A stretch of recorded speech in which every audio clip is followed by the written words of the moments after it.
Hi, I'm Joy Zanger. I'm a 7th and 8th grade writing teacher, and I've been getting ready for the upcoming school year. I'm working on a 7th grade writing unit to practice descriptive writing, specifically sensory details. I'm going to share with you some tips on how to make a student journal using Google Slides so that the students can't change things on the screen. They'll only be able to manipulate the parts of the slide that you want them to. So this is the journal I have been working on. It is for my 7th graders to complete a descriptive writing project. Right now, you can see that it's titled Describing Your Neighborhood Journal Original. And that is because this is completely editable. I could change words here. I could delete entire text boxes. I don't want my students to be able to do that. I only want them to be able to manipulate certain parts of the slides. So I'm going to show you what to do first. You want to first design the slide the way you want it to look. As you can see, I have a background image.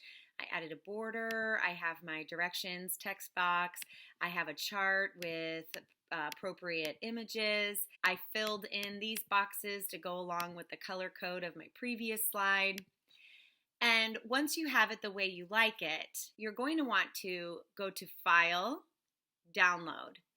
And you want to download this as a JPEG or a PNG.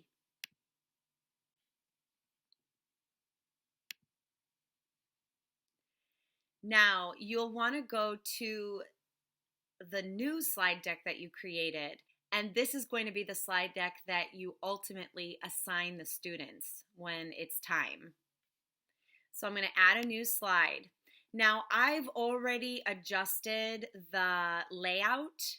So once you've adjusted it a couple times, it will automatically add a new slide without anything here. But when you add a new slide, a lot of times it will give you a default slide like this. You're going to want to go to Layout and choose Blank. And when you do that, you won't have any hidden text boxes on your slide. Go to Background, choose Image. And I'm just going to drag and drop the image I just downloaded of the previous slide that we were just on. Now, as you can see, this is no longer editable. My students could click on this all they want and they cannot change the text. They cannot accidentally delete a text box or move the icons in different orders. I do want them to be able to type in these boxes though. That's where they're going to fill in their details. So before I assign it to them, I want to add in text boxes. So I'm going to take the time to add a text box into each of these squares.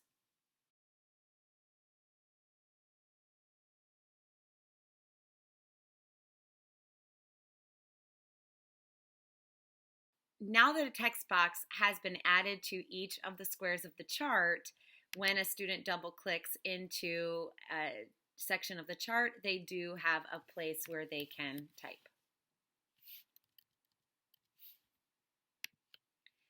And you continue this process until you have your entire journal copied over. Here is the first slide of the journal, and you can see that most of this is not editable. I did add a text box here for them to be able to add their name. In this particular text box, I did add a border to it so that the students can find it. And to do that, you just go up here to border color and choose one of the border colors.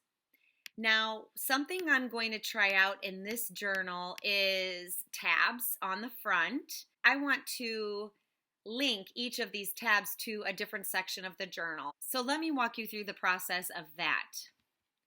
First, I would create a shape. The shape I chose was this rectangle with the rounded corners. And then I think about my fill. I'm a fan of using the custom fills. When you go to custom, you can choose any kind of hue, but then you can also click anywhere within there And this is the fun part, the transparency. So you can still see a little bit of your background. I just think it looks nice. Then just type whatever you want it to say. Another cool tool in Google Slides that you may not know about is this paint roller tool here. The first thing you do is select the text that you like. Because sometimes getting the text the way you like it, you have to change the size, the font, the bold, the underline, the italics, however you designed it. And instead of going through all those steps again, you can use this paint roller and just then select the text that you just wrote, and it automatically matches it. Now, to link it to another slide in your journal, you will make sure the shape is selected and you will choose link up here. And I'm going to choose slides in this presentation. And this is where they write their 4 landmarks for their descriptive writing. That occurs on slide 2. So I'm going to link that shape to slide 2 and hit apply. So now when they click it, and they have to click on the edge of the shape, they can click slide 2 and it automatically takes them there. Now it's not a big jump from slide 1 to slide 2, but as you go further into the journal, it can be a very handy tool. Another cool tip is how you can copy and paste multiple things at once. You may know this already, but if you don't, it is a lifesaver for me. So if you recall on this slide, I made all those text boxes. I have to do the exact same thing to this slide that I just brought over from my originals. And it wasn't incredibly time consuming, but if I could be faster at it, that'd be great. So I just select one of the text boxes and I hold down Shift and I just keep selecting the text boxes I just made. Now I can hit copy, which is Command C, go over to the slide, and since this slide is in exact same space and everything, if I hit paste, Command V, all those text boxes are now in and I don't have to go through that process again. Something else, when you make those text boxes, you can have the color of the font, the size of the font, even the style of the font, the centering, everything can be ready to go for your students when they type. So if you prepare all that in advance for them, if there's a certain style you're wanting it to look like, or you know that it's going to bug your students, it's going to be black words on a black background and they're not going to know how to fix that, you can fix that for them ahead of time.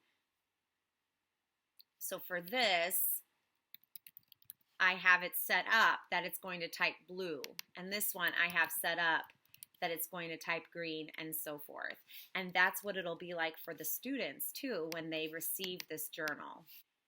So I'm just going to go through the process again. I will speed up the time so that I won't be talking over it, and you can just watch the process being done again.